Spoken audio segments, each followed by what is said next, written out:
Alhamdulillahirabbil alamin.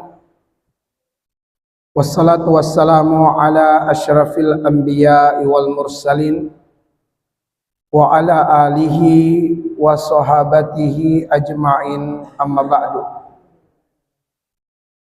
Allahumma anfa'na bima 'allamtana wa 'allimna ma yanfa'una wa zidna ilman. Walhamdulillah ala kulli hal wa na'udzubillah min hali ahlin nar. Ma'asyiral muslimin wal muslimat, jamaah Masjid Nurul Falah, azanillahu wa iyyakum ajmain. Selalu kita berharap dan terus kita berdoa, tidak bosan-bosannya kita meminta kepada Allah Subhanahu wa ta'ala. Semoga umur kita dipanjangkan Allah dalam kebaikan dan dalam ketaatan di sisinya. Semoga rezeki kita diberkahi oleh Allah, harta kita dibanyakan oleh Allah, anak keturunan kita dibaguskan masa depannya oleh Allah. Semoga amal soleh kita diterima dan disempurnakan oleh Allah. Semoga dosa kita, kesalahan kita diampuni oleh Allah. Semoga kita direzekikan menutup usia di dunia ini dalam keadaan husnul khatimah. Dan semoga kita dimudahkan berkumpul di tempat terbaik di akhirat, di dalam surga Allah Subhanahu wa ta'ala, sebagaimana dimudahkannya kita berkumpul di tempat yang kita cintai ini, di Masjid Nurul Falah. Ma'asyiral muslimin, azanillahu wa iyyakum. Tema yang akan kami ketengahkan adalah taubat nasuha. Taubat nasuha tentu sebagai persiapan dan perbekalan kita secara ruhiyah, secara spiritual, untuk menyambut tamu yang agung yang insya Allah kurang dari sebulan ke depan, yaitu bulan Ramadan. Dan karena itulah kita mesti siap secara lahiriah dan terutama secara batiniah untuk berjumpa dengan tamu yang agung ini. Salah satu upaya kita mempersiapkan diri secara batiniah adalah dengan taubatan nasuha. Ma'asyiral muslimin, azanillahu wa iyyakum ajmain. Pembahasan tentang taubat nasuha ini akan kami ajak jamaah sekalian merenungi bagian awal ayat dari Quran surat At-Tahrim, surah yang ke-66, ayat yang ke-8. Quran surat At-Tahrim ayat yang ke-8. Pada bagian awal ayat Allah Subhanahu wa ta'ala berfirman, ya ayyuhalladzina amanu tubu ilallahi taubatan nasuha asa rabbukum ayyukaffira ankum sayyi'atikum wa yudkhilakum jannatin tajri min tahtihal anhar. Artinya, ya ayyuhalladzina amanu, wahai orang-orang yang beriman, tubu ilallahi taubatan nasuha, bertobatlah kalian kepada Allah dengan taubat nasuha, taubat yang semurni-murninya, taubat yang sesungguh-sungguhnya, taubat yang setulus-tulusnya. Asa rabbukum ayyukaffira ankum sayyi'atikum, yang semoga dengan taubat nasuha itu Allah, Rabb kalian, mengampuni segala dosa, segala kesalahan-kesalahan kalian. Wa yudkhilakum jannatin tajri min tahtiyal anhar, dan semoga Tuhan kalian, yaitu Allah Azza wa Jalla, melalui taubat nasuha memasukkan kalian ke dalam surga, surga yang di bawahnya mengalir sungai-sungai. Ma'asyiral muslimin, azanillahu wa iyyakum ajmain. Di awal ayat Allah berseru, Allah memanggil orang-orang yang beriman. Ya ayyuhalladzina amanu, wahai orang-orang yang beriman. Di dalam Al-Quran, ayat yang diawali dengan seruan ya ayyuhalladzina amanu berjumlah 89 ayat. Dan kalau kita perhatikan 89 ayat itu, setelah kita baca seruannya ya ayyuhalladzina amanu, lihat apa kelanjutan dari seruan itu. Pasti hanya ada 3 kemungkinan. Kemungkinan pertama, setelah seruan ya ayyuhalladzina amanu berisi perintah. Perintah untuk dilaksanakan oleh orang-orang yang tergerak hatinya, terpanggil jiwanya sebagai orang yang beriman. Yang kedua, setelah seruan ya ayyuhalladzina amanu berisi larangan. Berisi larangan bahwa orang-orang yang membenarkan Allah sebagai Tuhannya, membenarkan Muhammad sebagai Rasulnya, membenarkan Al-Quran sebagai pedoman hidupnya, akan meninggalkan apa-apa yang dilarang oleh Allah Subhanahu wa Ta'ala. Dan kemungkinan ketiga, setelah seruan ya ayyuhalladzina amanu berisi perintah dan larangan sekaligus. Berisi perintah dan larangan sekaligus. Tentu pelajaran yang dapat kita petik dari seruan ya ayyuhalladzina amanu adalah bahwa yang mampu menjalankan perintah adalah orang-orang yang beriman. Yang sanggup meninggalkan larangan adalah orang-orang yang beriman. Semakin kuat imannya, semakin mampu menjalankan perintah, semakin sanggup meninggalkan larangan. Lemah imannya, lemah menjalankan perintah, lemah meninggalkan larangan. Tidak ada iman, akan menghalalkan segala cara demi kepuasan syahwat. Ma'asyiral muslimin, pada ayat ini setelah seruan ya ayyuhalladzina amanu berisi perintah. Perintahnya adalah tubu ilallah, bertobatlah kepada Allah, kembalilah kepada Allah Subhanahu wa Ta'ala. Jadi setelah seruan ya ayyuhalladzina amanu berisi perintah, perintah untuk bertaubat.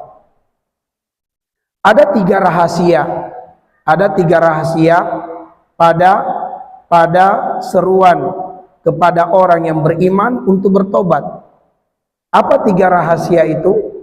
Yang pertama, ma'asyiral muslimin, adalah bahwa amalan taubat adalah amalannya orang-orang yang beriman. Jangan sampai yang kita pahami dalam pikiran kita bahwa amalan taubat itu amalannya pendosa.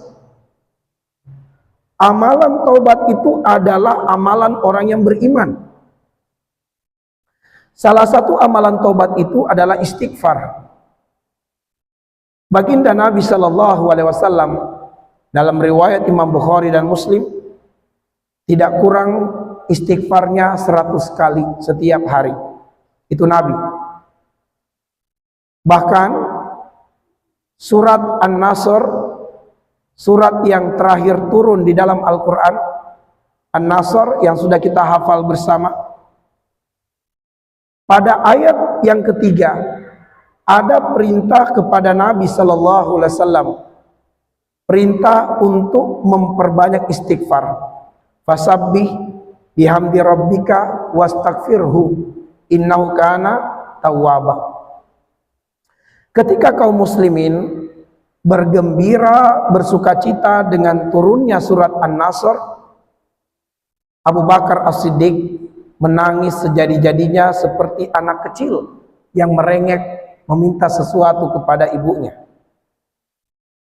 Orang-orang kemudian mendatangi Abu Bakar As-Siddiq lalu bertanya kepada beliau radhiyallahu anhu, "Ya Abu Bakar, kaum muslimin bergembira, berbahagia dengan turunnya surat An-Nasr. Idza jaa nasrullahi wal fath." Engkau menyaksikan betapa banyak manusia berbondong-bondong masuk Islam. Kenapa engkau menangis sejadi-jadinya? Kenapa engkau tidak bergembira sebagaimana kaum muslimin? Apa kata Abu Bakar? Tidakkah kalian merenungi ayat yang ketiga? Fasabbih bihamdi rabbika wastaghfirhu innahu kana tawwaba. Allah telah memenangkan Islam. Umat manusia telah berbondong-bondong masuk Islam. Maka Allah memerintahkan nabinya, wahai Muhammad, tugasmu, misimu sebagai nabi di dunia ini akan berakhir. Persiapkan mentalmu, persiapkan dirimu untuk berpisah dengan kehidupan dunia dengan memperbanyak tasbih, tahmid, dan juga istighfar. Maka Abu Bakar mengatakan, kalau Allah sudah menjamin kemenangan kaum muslimin, itu berarti adalah masa hidup Nabi di dunia akan berakhir. Kita akan berpisah dengan Rasulullah, sehingga Allah menyuruh nabinya untuk mempersiapkan mental berjumpa dengan kematian, berpisah dengan kehidupan dunia dengan memperbanyak tasbih, tahmid, dan juga istighfar. Itulah yang membuat Abu Bakar menangis. Ma'asyiral muslimin, azani Allah wa iyyakum ajmain. Baginda Nabi sallallahu alaihi wasallam itu adalah teladan dalam keimanan dan ketakwaan yang sempurna. Tidak ada lagi manusia yang keimanannya dan ketakwaannya mengalahkan Nabi sallallahu alaihi wasallam. Enggak ada. Sebab Nabi adalah teladan dalam puncak keimanan dan ketakwaan. Tapi walau demikian, Allah perintahkan nabinya beristighfar. Maka ma'asyiral muslimin wal muslimat, ini rahasia yang pertama, bahwa amalan taubat adalah amalannya orang-orang yang beriman kepada Allah Subhanahu wa taala. Dan kita sebagai orang beriman diperintahkan untuk saling mengingatkan. Wa dzakir fa inna dzikra tanfa'ul mu'minin. Hal yang akan mendatangkan manfaat bagi orang-orang yang beriman, saling nasihat menasihati, ingat mengingatkan. Di antaranya kita saling ingat mengingatkan untuk selalu bertobat. Jangan lagi ada di antara kita ketika diingatkan untuk bertobat, berkelabat dalam hati dan pikirannya, emang saya salah apa? Emang dosa apa saya disuruh bertobat? Nah, itu berarti dia masih keliru. Karena amalan taubat adalah amalan orang-orang yang beriman kepada Allah Subhanahu wa taala. Ini rahasia yang pertama. Rahasia yang kedua, ma'asyiral muslimin, orang yang beriman diperintah untuk bertaubat. Karena tidak ada seorang manusia yang maksum dari dosa. Bahkan Nabi sallallahu alaihi wasallam, Nabi maksum dari dosa besar, tapi beliau sallallahu alaihi wasallam tidak maksum dari dosa-dosa kecil. Adapun kita umatnya, kita bukan hanya tidak maksum dari dosa kecil, bahkan kita tidak maksum dari dosa-dosa besar. Kita berpeluang terjatuh pada dosa besar karena kita bukan malaikat. Hanya malaikat yang tidak berpeluang terjatuh dalam dosa dan maksiat. Adapun kita, peluangnya begitu besar untuk terjatuh pada perbuatan dosa dan maksiat. Sehingga ma'asyiral muslimin azani Allah wa iyyakum, setiap kita berpeluang terjatuh pada perbuatan dosa, dan tidak ada di antara kita yang tidak berdosa, entah dosa besar atau dosa kecil. Kalau kita kaitkan dengan surat Ali Imran ayat 135, Allah berfirman, walladzina idza fa'alu fahisyatan aw zalamu anfusahum walladzina idza fa'alu fahisyatan aw zalamu anfusahum zakarullaha fastaghfaru lidzunubihim wa man yaghfiruz dzunuba illallah wa lam yusirru ala ma fa'alu wa hum ya'lamun. Ayat ini masih berkaitan dengan ayat 133 134 surat Ali Imran, bahwa ayat ini berbicara tentang orang-orang yang bertakwa, calon penghuni surga. Bahwa calon penghuni surga itu apabila mereka melakukan perbuatan dosa besar, perbuatan fahisyah, perbuatan yang didorong karena dorongan syahwat seksual, diantaranya zina, atau perbuatan zolimul nafsi, perbuatan kezoliman terhadap diri mereka sendiri, maka mereka segera mengingat Allah, lalu kemudian mereka segera bertobat. Mereka yakin tidak ada yang bisa mengampuni dosa mereka kecuali Allah, dan mereka bertekad kuat tidak lagi mengulangi perbuatan dosa. Nah, kalau kita perhatikan ayat itu, bahwa Allah tidak menafikan ada calon penghuni surga itu ternyata terjatuh pada perbuatan dosa besar, di antaranya dosa zina atau dosa kezoliman terhadap dirinya sendiri. Apa itu dosa besar? Dosa besar itu cirinya ada 3. Pertama, perbuatan yang diancam dengan neraka. Itu ciri dosa besar. Perbuatan yang diancam dengan neraka. Yang kedua, perbuatan yang mengundang laknat Allah dan laknat Rasulullah. Itu ciri dosa besar yang kedua. Dan ciri yang ketiga, disebutkan hadnya, hukumannya di dunia. Disebutkan hadnya atau hukumannya di dunia. Misalnya zina dicambuk kalau belum menikah, kalau sudah menikah berzina dirajam, mencuri dipotong tangannya, dan seterusnya. Nah, itu berarti dosa besar. Jadi dosa besar cirinya, kalau perbuatan dosa diancam dengan neraka, itu ciri dosa besar. Atau mengundang laknat Allah dan Rasulnya. Misalnya kata Nabi, ar-rashi wal murtasi la'anallahu wa rasuluhu. Perbuatan riswah, apa itu riswah? Sogok menyogok. Itu akan mengundang laknat Allah dan laknat Rasulnya. Jadi perbuatan sogok menyogok itu dosa besar. Kenapa? Karena ada laknat Allah dan juga laknat Rasul. Nah, jadi ma'asyiral muslimin, bahwa orang yang akan memasuki surga Allah tidak diingkari oleh Allah di dunia terjatuh pada perbuatan dosa besar.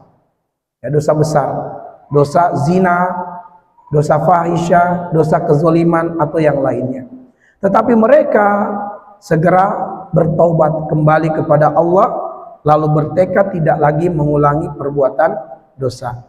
Nah, ini adalah rahasia yang kedua, bahwa orang yang beriman diseru bertobat karena orang yang beriman itu bukan malaikat, sehingga mereka tidak maksum dari dosa besar apalagi dosa kecil. Kemudian ma'asyiral muslimin, rahasia yang ketiga, orang yang beriman disuruh bertobat.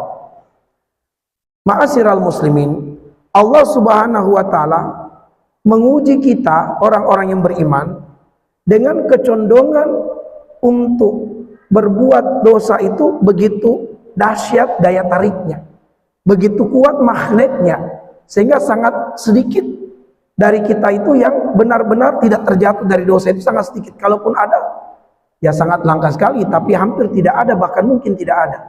Kita selalu akan terjatuh pada perbuatan dosa, bahkan meskipun dengan dosa yang sama, apalagi dosa yang berbeda.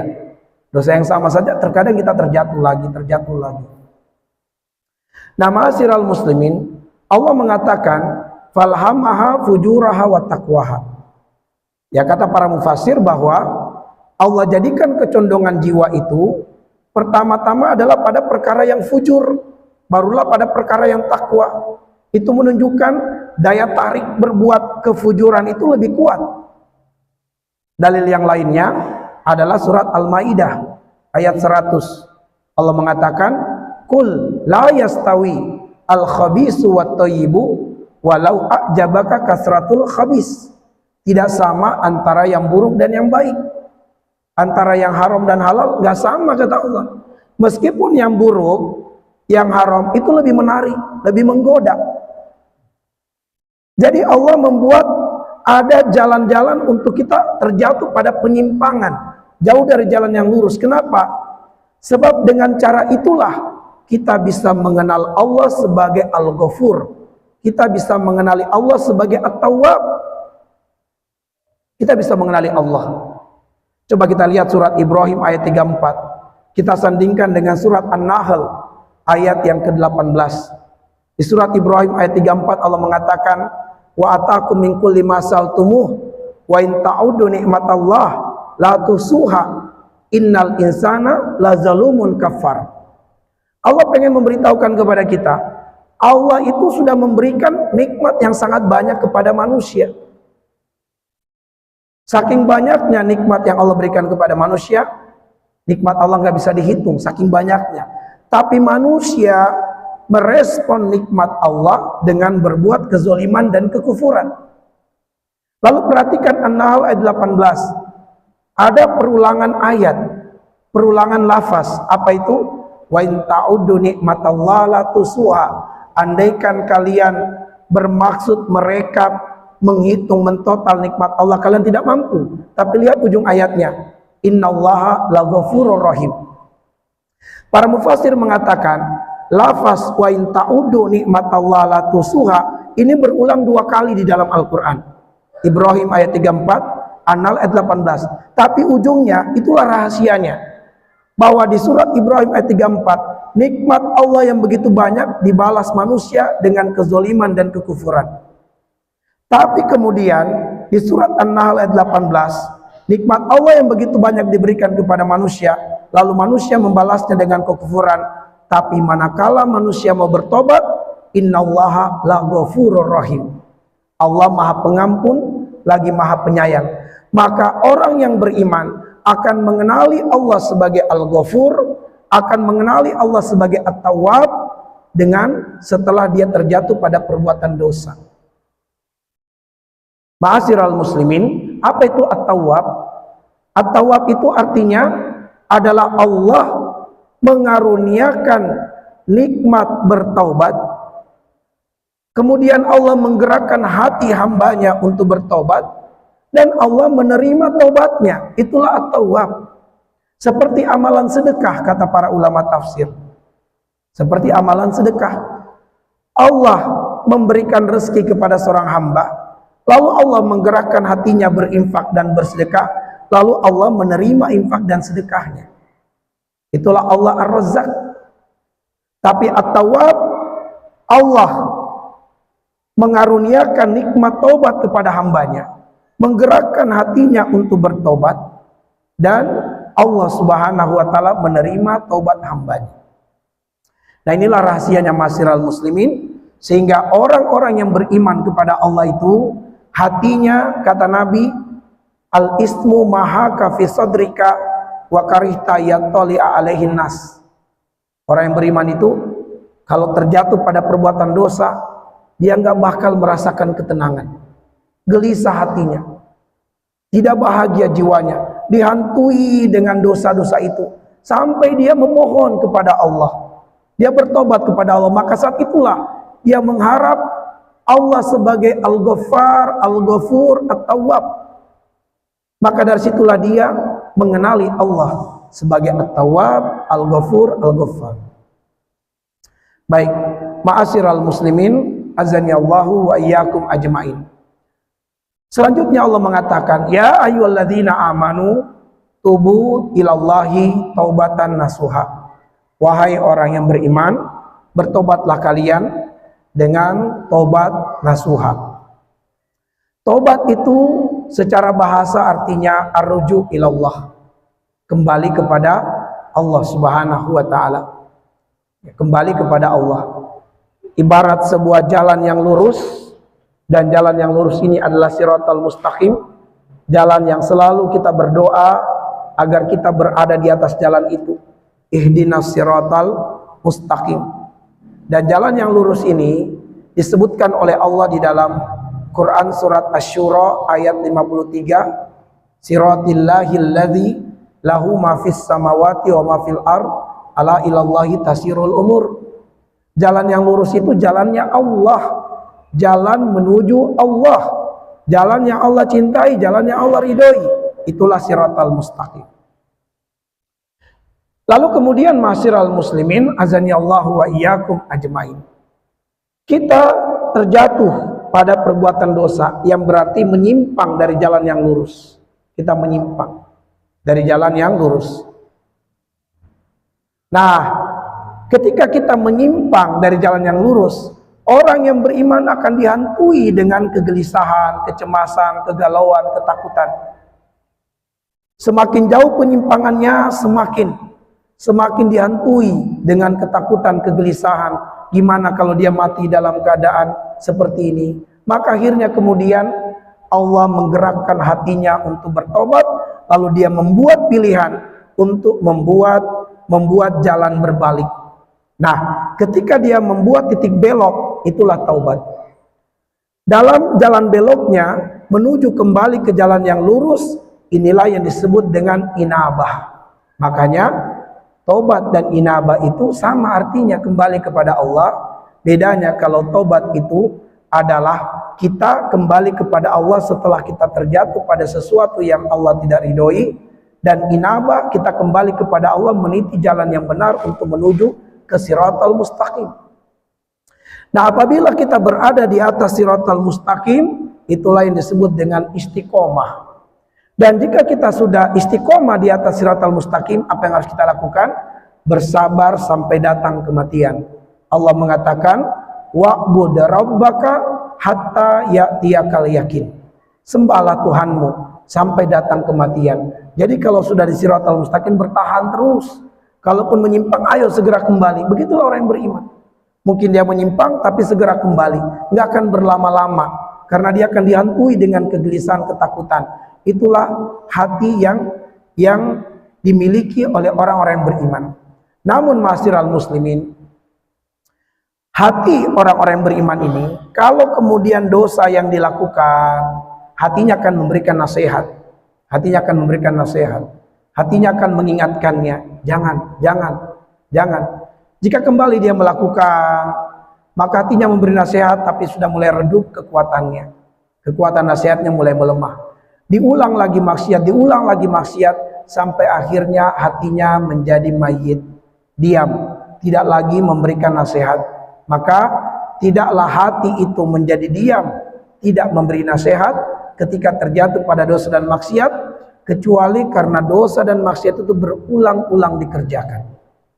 Ya, ada teguran dari hatinya, kegalauan, kesedihan ditepis, sampai akhirnya hatinya sakit, berpenyakit, mayit hatinya. Maka itu terjadi karena kemaksiatan yang berulang-ulang dikerjakan dan mengabaikan atau melupakan nasihat hati tadi. Baik, ma'asyiral muslimin, azanillahu wa iyyakum ajmain. Allah mengatakan, tubu ilallah taubatan nasuha. Taubat nasuha, taubat yang murni, taubat yang sungguh-sungguh. Tapi para mufassir mengatakan, nasuha itu dari akar kata nasoha, nasihat. Bahwa taubat yang benar itu adalah taubat yang menasehati. Taubat yang menjadi alarm, taubat yang menjadi peringatan. Itulah taubat nasuha. Dan taubat nasuha ini ada 3 rukunnya. Ada 3 rukunnya. Disebutkan oleh Ibnul Qayyim Al-Jauziyah rahimahullah ta'ala dalam kitabnya Madarijus Salikin. Ada 3 rukun taubat nasuha. 3 rukun taubat nasuha. Yang pertama adalah an-nadam. An-nadam. Apa itu an-nadam? Penyesalan yang dalam. Kalau penyesalannya dangkal, yakin pasti dia akan kembali mengulang perbuatan dosa. Ada suatu kejadian di daerah Jakarta. Kami diundang untuk menangani kasus suami istri yang sedang di ujung perceraian. Lalu kemudian kami dudukkan persoalannya, kami dengarkan dari pihak istri dan juga dari pihak suami. Dari pihak istri mengatakan, Pak Ustadz, saya sudah tidak kuat lagi bertahan dengan suami saya. Kenapa? Dia katakan bahwa suami saya ini sudah entah sekian, entah berapa kali, dia sebutkan, tapi dia katakan udah banyak kali suami saya itu saya dapati selingkuh, berzina, dan sekian kali juga dia minta maaf, tidak mengulang, tapi dia mengulang lagi. Saya sampai kapok karena dia selingkuh terus. Saya suruh nikah saja daripada kamu zina. Saya ridho kamu nikah daripada kamu zina. Kalau saya belum bisa memuaskan hasratmu, udah kamu nikah, jangan kamu berzina. Saya jadi jijik, kata istrinya. Nah, puncaknya sang istri tidak bisa lagi memaafkan suaminya ini karena suaminya ini menjebak ponakannya, yaitu anak dari saudarinya istri. Dijebak untuk apa? Untuk diajak zina di Bali, di sebuah hotel. Ponakannya ini mahasiswa, ada, saya tidak perlu cerita kronologisnya, tapi pada akhirnya kemudian sang ponakan menyadari bahwa dia sedang dijebak untuk kemudian diajak zina oleh omnya sendiri. Maka kemudian dia lapor ke ibunya, terjadilah pertengkaran antara ibunya dengan saudaranya sendiri, yaitu istri dari laki-laki tersebut. Bertengkar sampai rusak hubungannya. Dia mengatakan, sejak itu saya nggak bisa lagi memaafkan suami saya. Ya. Dan kemudian saya minta ke suaminya untuk menjelaskan hal tersebut, dia tidak mengingkari. Ya. Nah, jadi kenapa sampai, ya saya tidak mau lebih lanjut bercerita tentang masalah ini. Saya ingin menyampaikan kenapa sang suami kembali terjatuh pada perbuatan zina. Dia sudah kapok katanya, mohon ampun, bahkan bertobat, tapi terulang lagi. Kenapa? Karena penyesalannya tidak dalam. Ya, penyesalannya tidak dalam. Penyesalannya itu dangkal. Sekarang baru benar-benar dalam ketika kemudian karena mereka berdua sam'an wa ta'atan dengan keputusan yang akan saya sampaikan setelah mempertimbangkan maslahat mudarat dan juga mempertimbangkan masa kemaslahatan syariat untuk keduanya, akhirnya saya suruh suaminya talak satu istrinya. Dan saya suruh istri suaminya untuk tobat nasuha. Nah, suaminya ini mau benar-benar bertobat, kenapa? Sudah terjangkiti sejumlah penyakit parah secara medis. Ya. Jadi baru tuh dia mau tobat, benar-benar mendalam tobatnya. Sekarang alhamdulillah tobatnya sudah lebih banyak perubahan yang saya dapatkan. Sholatnya mulai dijaga dan sampai sekarang belum rujuk. Saya katakan, ya kamu terima, istri kamu tidak mau rujuk, mudah-mudahan itu sebagai penggugur dosa bagimu.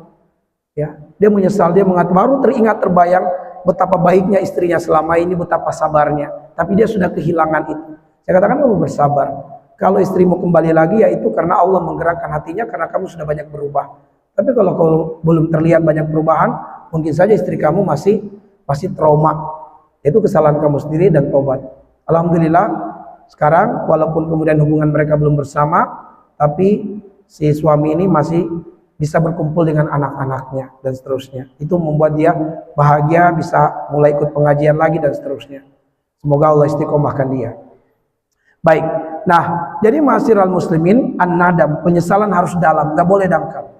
Yang kedua adalah al-iqla, yaitu berlepas diri dari dosa secara totalitas karena Allah, bukan karena selain Allah, bukan karena kepentingan dunia.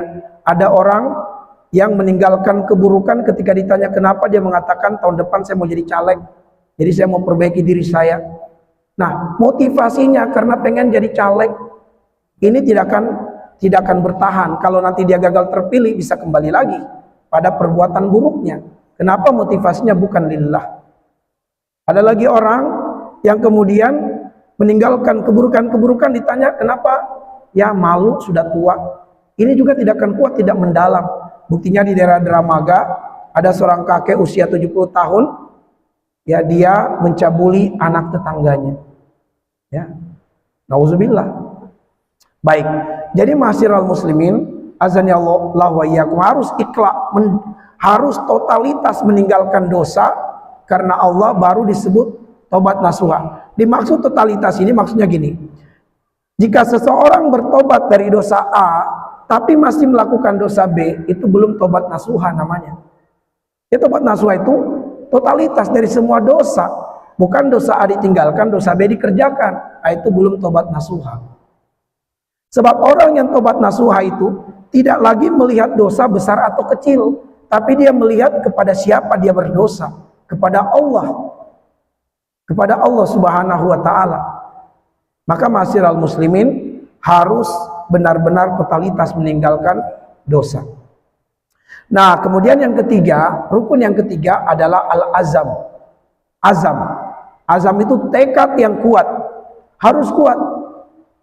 Dan azam ini lahir dari hati yang ikhlas. Dia ikhlas bertobat. Maka itu pasti azamnya kuat untuk meninggalkan dosa dan maksiat, melaksanakan apa yang diperintahkan oleh Allah. Kalau azamnya lemah, pasti terjatuh pada perbuatan dosa. Ambil pelajaran. Nabiullah Adam alaihissalam dilarang oleh Allah mendekati pohon dan dilarang memakan buah dari pohon itu di dalam surga. Bahkan Allah mengatakan fatakuna minaz zalimin. Kalau kamu mendekati pohon ini dan memakan buahnya, kamu menjadi orang yang zalim. Nah, ma'asyiral muslimin, azani Allah wa iyyakum ajmain. Lalu kemudian Adam alaihissalam mendekati pohon itu dan memakan buahnya. Apakah Adam alaihissalam mendekati pohon dan memakan buahnya adalah karena tipu daya setan yang hebat? Bukan. Bismillah.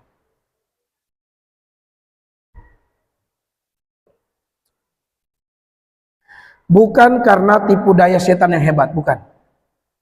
Allah mengatakan dalam surat An-Nisa ayat 76, inna kaida syaitan kana dha'ifa. Tipu daya setan itu lemah, tidak kuat. Bukan karena godaan setan sehingga Adam alaihissalam mendekati pohon yang dilarang dan memakan buahnya. Lalu apa yang membuat Adam mendekati pohon yang dilarang dan memakan buahnya? Allah sebutkan di surat Toha ayat 115. Walaqad ahidna ila Adam min qabl fanasiya walam najid lahu azma. Kata Allah, kami sudah wanti-wanti Adam, sudah mengingatkan jauh-jauh hari sebelumnya agar tidak mendekati pohon yang dilarang oleh Allah dan memakan buahnya. Fanasiya, tapi Adam melupakan apa yang dilarang itu. Lalu Allah mengatakan walam najid lahu azma. Kami tidak mendapatkan pada diri Adam ada azam yang kuat untuk meninggalkan yang dilarang. Sebab tipu daya setan itu lemah, dan setan itu tidak akan mampu menggoda orang-orang yang ikhlas. Gak bisa. Dia lepas tangan. Illa ibadaka minhumul mukhlasin. Hambamu yang ikhlas gak mampu, gak kuat saya. Gak bisa saya. Ya. Jadi ma'asyiral muslimin, meninggalkan dosa harus azam yang kuat. Kalau tidak, bakal kembali. Nah, jadi ma'asyiral muslimin, azani Allahu wa iyyakum ajmain. Inilah rukun dari taubat nasuha, ya, rukun dari taubat nasuha. Harus secara totalitas ma'asyiral muslimin. Ya, harus secara totalitas. Jangan dosa A ditinggalkan, dosa B masih dikerjakan. Betul ada seorang mukmin itu, betul dia tidak terlihat melakukan dosa secara lahiriah, tapi seringkali dia terjangkiti dosa di dalam hatinya. Penyakit ujub misalnya. Ya. Dia menganggap dirinya lebih soleh. Dia menganggap dirinya lebih pintar. Dia menganggap dirinya lebih suci. Padahal Allah mengatakan dalam surat An-Najm ayat 32, "Fala tuzakku anfusakum wa huwa a'lamu bimanittaqa." Jangan kamu anggap dirimu suci. Jangan. Mungkin seseorang tidak terjatuh pada dosa secara lahiriah, tapi boleh jadi hatinya terjangkiti penyakit hati, dosa ujub misalnya. Makanya karena itulah kemudian kita itu harus totalitas tobatnya, secara lahiriah, secara batin juga. Kita mohon ampun kepada Allah kalau ada niat kita yang salah, ada niat kita yang ria. Dan dosa yang diperbuat oleh hati ini itu lebih berbahaya dari dosa lahiriah. Dalam khutbatul hajah, Nabi mengajari kita untuk berlindung kepada kemaksiatan yang dilakukan hati itu lebih utama daripada kemaksiatan yang dilakukan oleh lahiriah. Ya. Wa nauzubika min syururi anfusina wa sayyiati a'malina. Jadi berlindung dari kejahatan hati itu lebih utama kita minta kepada Allah daripada lahiriah. Kenapa? Karena penyakit-penyakit yang di hati ini bisa merusak amal-amal soleh. Baik, yang terakhir ma'asyiral muslimin adalah tentang jaminan Allah bagi orang yang bertobat nasuha. Jaminan Allah ada dua. Yang pertama, yukaffir ankum sayyi'atikum.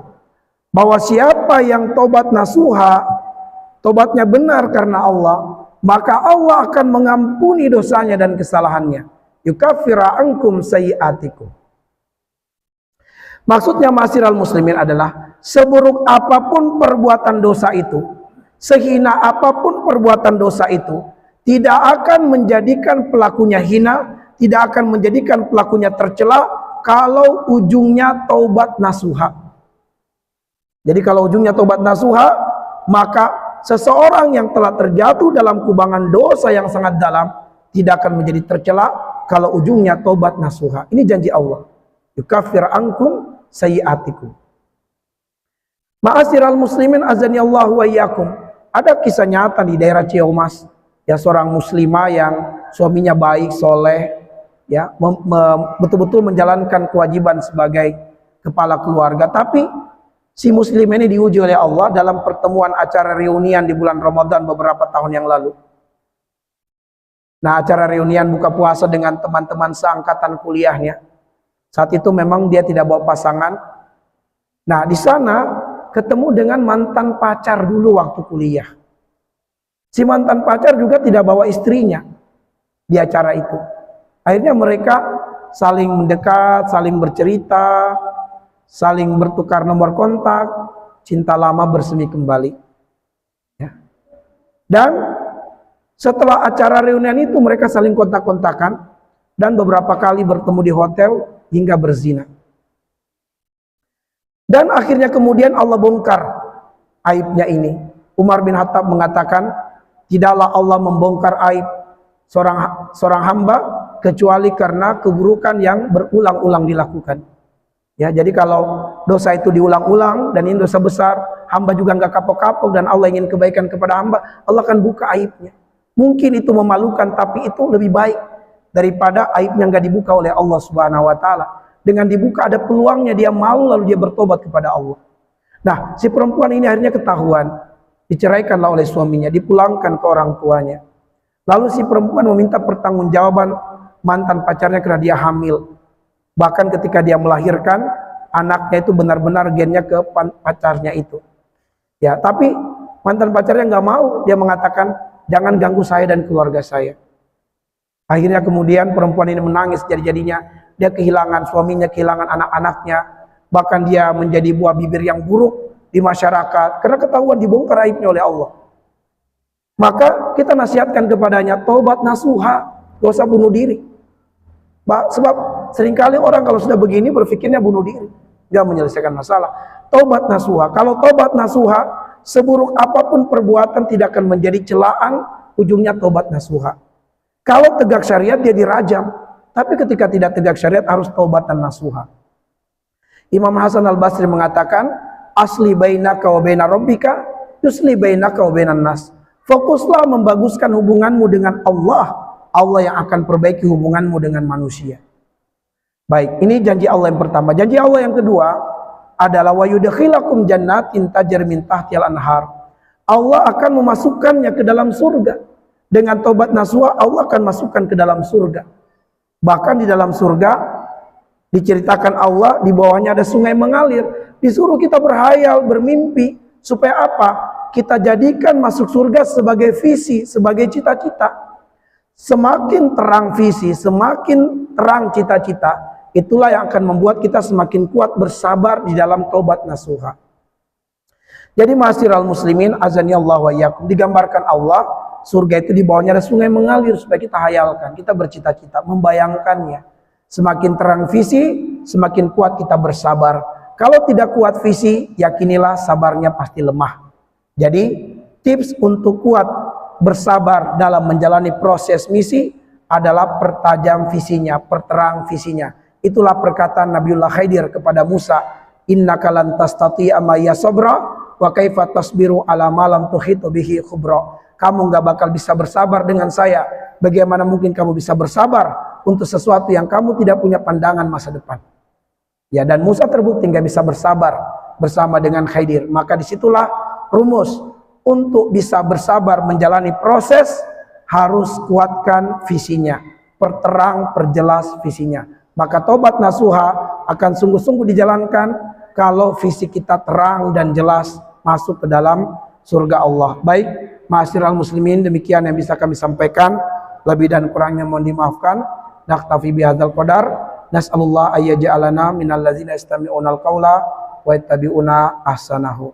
Assalamualaikum warahmatullahi wabarakatuh.